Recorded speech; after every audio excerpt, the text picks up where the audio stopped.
Hi, welcome to the Cardinal Quarter Haas Undergraduate Fellowships Information Session. My name is Valerie Chow, and I work on the Haas Center's Cardinal Quarter team, and I use she, her pronouns. This session is just meant to give you an overview of what Cardinal Quarter is, and in particular, we will focus on the Haas Center-sponsored undergraduate fellowships program, which are part of the Cardinal Quarter initiative. So to start off, just wanted to give you an overview of what Cardinal Service is. Cardinal Service is a university-wide initiative to make service an essential feature of a Stanford education. And we launched this initiative in about 6 years ago. And there are 4 components to Cardinal Service. There are Cardinal courses, which are courses that have a service learning component to them. And they are all tagged in Explore courses, and you can definitely go ahead and check those out and take some of them during your time at Stanford. And then we have the Cardinal Commitment Pillar, which is a way for you to make a sustained service commitment to an issue area or an organization. So for example, you can tutor with one of our education partnerships program at the Haas Center and then make it a commitment that way. Or you can join a student group and make it a commitment to the student group. And it would have to be a year-long commitment, and you would get a mentor, and you can write a reflection at the end of the commitment. And then we also have Cardinal Careers, which is a way for you to integrate service as you think about your post-graduation plans. And we have a team of advisors at the Haas Center to help you explore career options after graduation in the public service sector. And today we'll focus on Cardinal Quarter. And what is Cardinal Quarter? Cardinal Quarter is also an opportunity for you to participate in a full-time quarter-long public service experience. And that's designed to integrate your academic learning with field-based experience. And so there are over 30 campus departments that administer these programs. And these programs, most of them are in the summer. And they're 8 to 12 weeks full-time immersive work in the public service sector. And most of these opportunities offer stipends. All of the summer ones do. So the point of them is to just to make it so that financial considerations are not a barrier to participating in these public service experiences. You can serve locally, nationally, or internationally, and this is based upon health conditions and university policies for the upcoming summer. And in the pre-pandemic year, we usually have over 500 opportunities available per year. So there are definitely a wide array of options that you can look at for Cardinal Quarter. And how do you find the Cardinal Quarter programs? I have listed some websites on this slide where you can go and take a look. First, you can look at the Cardinal Service website. So you can search through all of the 4 pillars through the Cardinal Service website, in addition to Cardinal Quarter, but you can definitely go on there and narrow down the opportunities by Cardinal Quarter opportunities and programs. We also have a different Cardinal Quarter site that we have used primarily for the Cardinal Quarter Fair that we held this quarter, but all of the programs are also listed there, and you can search by themes and everything. So definitely take a look at that one. Most campus departments use Solo, which is the Stanford on and off campus learning opportunities website for the applications. So if you go to solo.stanford.edu, you will also see most of the Cardinal Quarter programs there, as well as their applications. And you can also take a look at our map. This map goes back to 2016, and it shows where students have worked through the Cardinal Quarter program. And you can it's a map where all the students are dots on the map, and you can click on the individual dots to see what students have done. And today we are really focused on the Cardinal Quarter programs that are sponsored or co-sponsored by the Haas Center. So just to give you a quick overview of what those look like. So for the Haas sponsored programs, the vast majority of them have to be 9 consecutive weeks of work, and it's full-time, 35 hours per week, and they're mostly in the summer. We have very few opportunities that are available during the academic year, and that would require you to take a leave of absence to do those. So most students do these opportunities over the summer, and they're all stipended. the base stipend is $5,500 for a 9-week full-time experience, and supplements are available depending on the location of where you're going and also whether you're on financial aid. If you're on financial aid, then we would liaise with the financial aid office to determine the supplement that you would be eligible for, to help with tuition, earning expectations and things like that. And our program is very broad, and you can work in any pathway of public service through the program. And these pathways include community engaged learning and research, community organizing and activism, direct service, philanthropy, policy and governance, social entrepreneurship, and corporate social responsibility. So as you can see, it can really be anything in the public interest sector for the summer. We have different types of opportunities offered through the Haas program. We have pre-arranged opportunities, meaning that we have already gone out to talk to an organization and arranged a position for a student for the summer. For example, the Education and Youth Development Fellowship are pre-arranged opportunities with a couple of different education and youth related organizations. We have the Philanthropy Fellowship, where you can work with the Bay Area grant-making organization. So those are a couple of examples of pre-arranged fellowship opportunities. We have, and then the vast majority of our fellowship opportunities are self-designed, meaning you have the freedom to go and find your own host organization or internship position and propose that to us for funding. And then the last type of opportunity that we have is what we call a project-based opportunity. And those are also self-designed, but what that means is you would complete a project, design and complete a project during your 9 weeks with the organization. So it's really student-driven, it's student designed, student implemented. You are delivering a deliverable within the 9 weeks, and that project will be sustainable after you leave the community. And the project-based fellowships are a really great way if you have a tangible project that you would like to work on specifically with the organization, and you can qualify for additional $1,000, up to $1,000 for project expenses, so that the community partner doesn't have to pay out of pocket for you to complete your project. The Haas Center can support you in that endeavor. So definitely take a look at the project-based fellowships. For this upcoming summer of 2022, we are hoping to prefer on-site work, and it really just depends on health conditions and university policies that will be forthcoming. We are hoping that everybody will be able to work on-site, at least domestically in the US. International opportunities are also available, hopefully, depending on what the travel policies will look like from the university. And we'll update that on our website as we hear more. And the application deadline is February 1st, 2022 for most of these Haas sponsored opportunities. And if you want to go on our website, the link is right there that lists all of the Haas sponsored or co-sponsored programs. And you'll see there's a wide array of issue areas and pathways that are covered through these opportunities.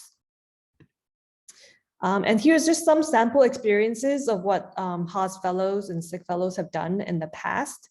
So just to go over the photos a little bit, it's also pre-pandemic and during the pandemic, as you will see. So the first photo is of Ike, and he was an African service fellow, and he worked for Ubongo Kids in Dar es Salaam in Tanzania a few summers ago. And he was a software development intern with them. And Ubongo Kids is kind of like the Sesame Street of Tanzania. They do edutainment, what they call edutainment. And then the second photo is of Parth, and he was a Stanford and government fellow at the California Department of Education. And this was during the pandemic, so he was virtual. He was virtually presenting to his supervisor. And then the third photo is of Ayoyade, and she worked at the National Museum of American History and Culture in Washington, D.C. As a research and curation intern. And we will have both the Department of California Department of Education and the NMAAHC internship position with Stanford and government again this year. So check those out if you're interested.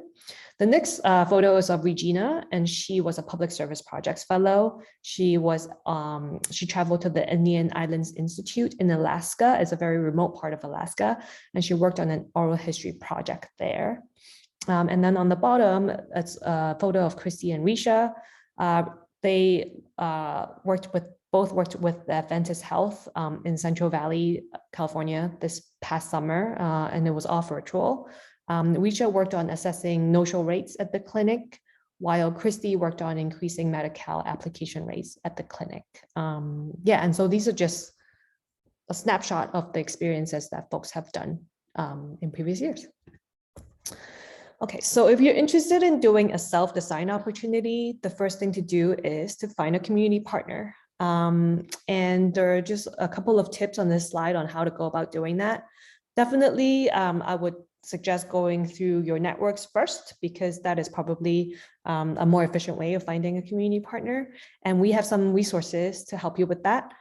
First, we have what we call the Cardinal Quarter Connections sheet that we have on our website. If you go to the link listed, you will see a list of organizations that have expressed interest in working with the Stanford Cardinal Quarter Fellow, and they have proactively reached out and said that they want to work with the undergraduate student for the summer. So definitely go through that list first and see if there are any positions or organizations of interest, and the contact information for the organizations are listed right there. So you can go ahead and email them your resume and express interest that way. And then you can also look at the previous fellows, former fellows list on the Haas Center website and see what folks have done in the past, and also go through that map and see.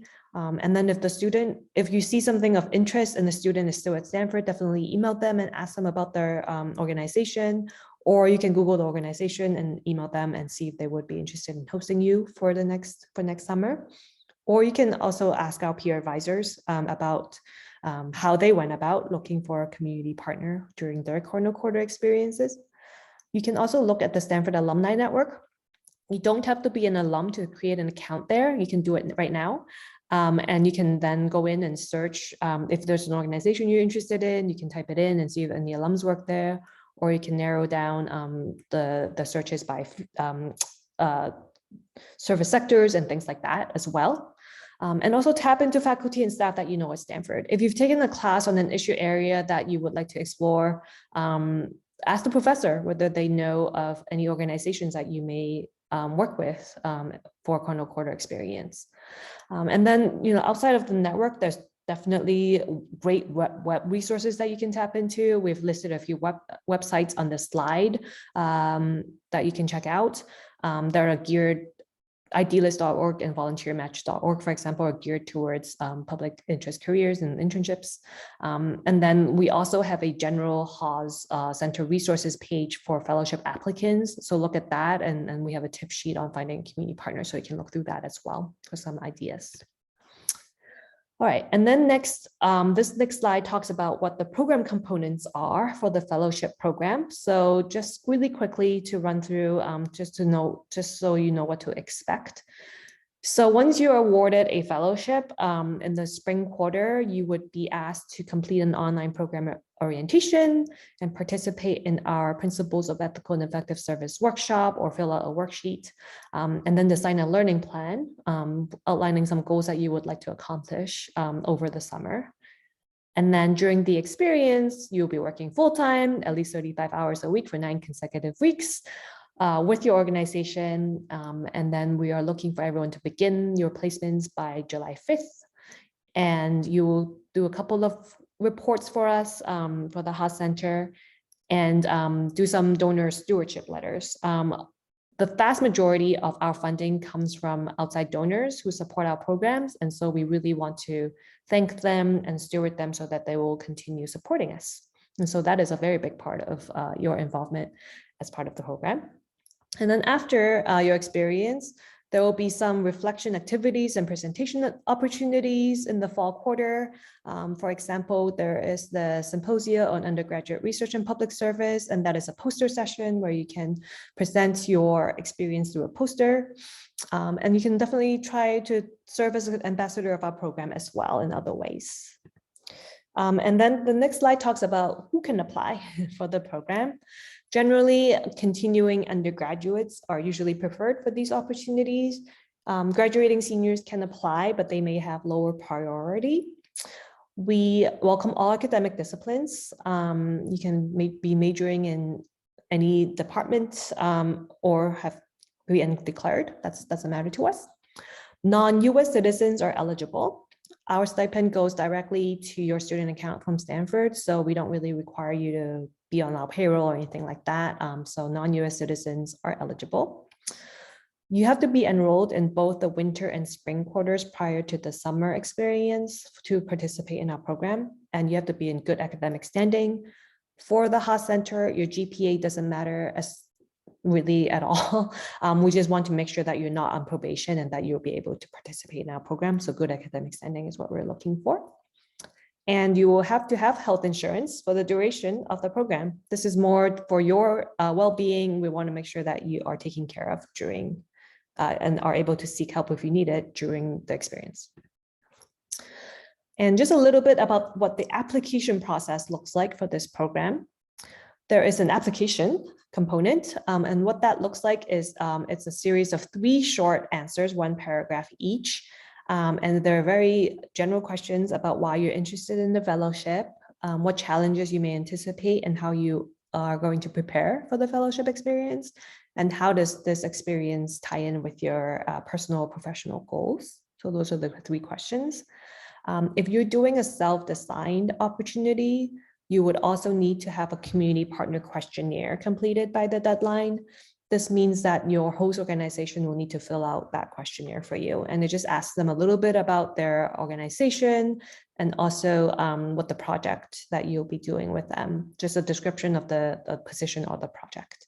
And then you also need to upload your resume as part of the application.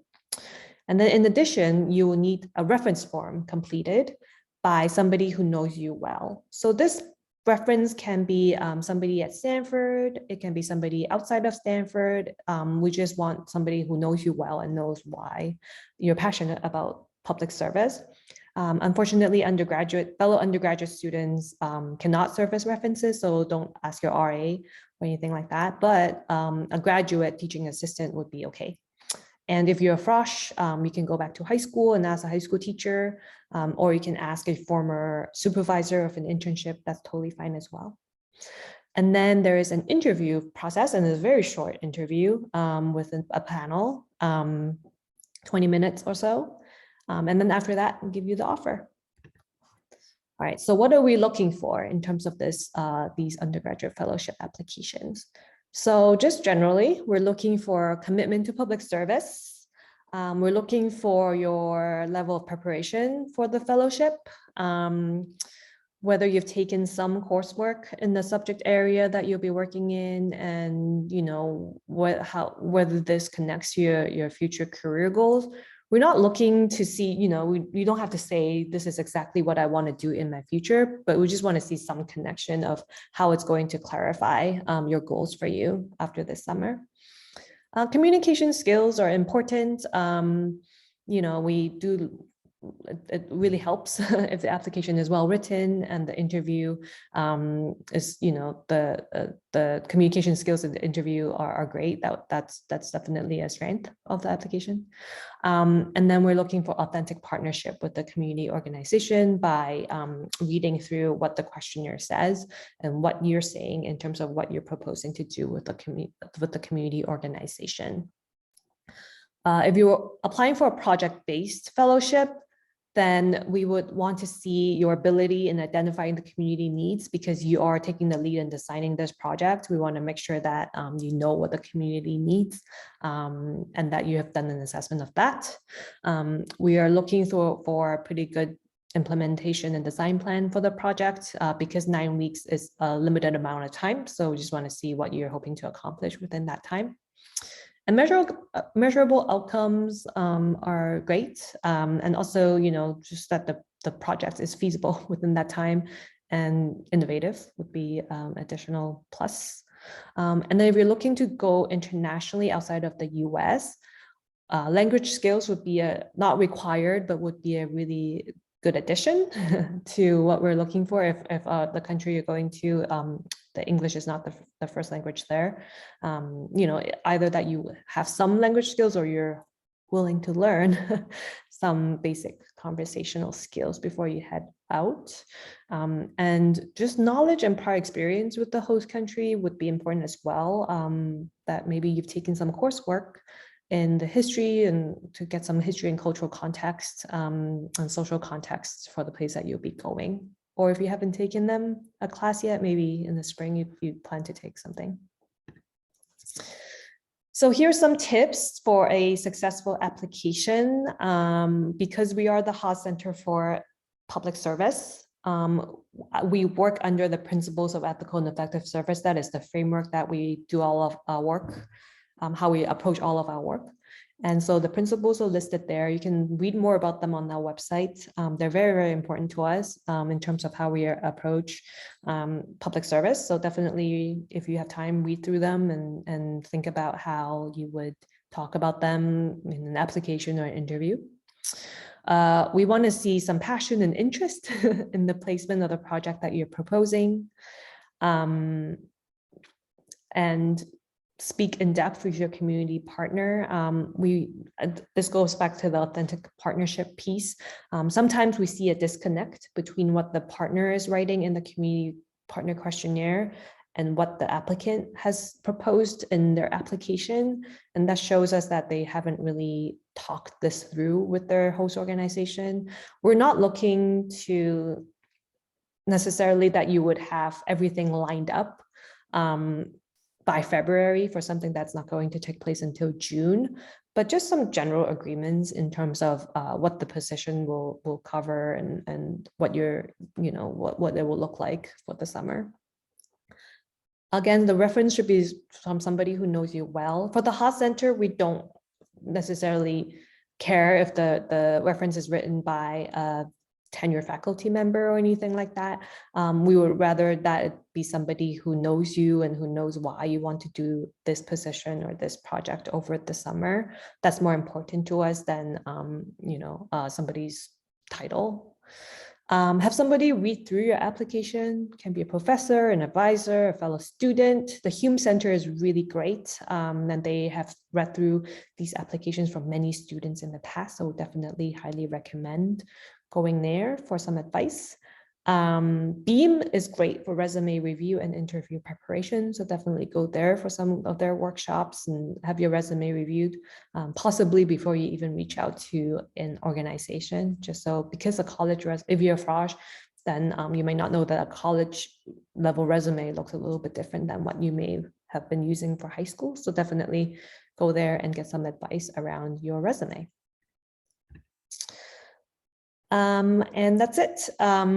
If you have any questions, please feel free to email us at cardinalquarter@stanford.edu and we can get back to you. We also have walk-in advising at the Haas Center for the fall quarter is Thursdays from 1 to 3 p.m. on the second floor. And then for winter, we'll probably add more, and just kind of check on our website and email us if you want to walk in for advising, or you can email us and schedule an appointment. Either way is fine. Or you can also reach out to a Cardinal Quarter peer advisors. These are all students who have done Cardinal Quarter experiences in the past, and they would have great advice on how to reach out to an organization, or some tips on the application process, since they have all done this before. So that's about it. Thank you so much for listening to this info session, and contact us if you have any questions, and we hope to see your application.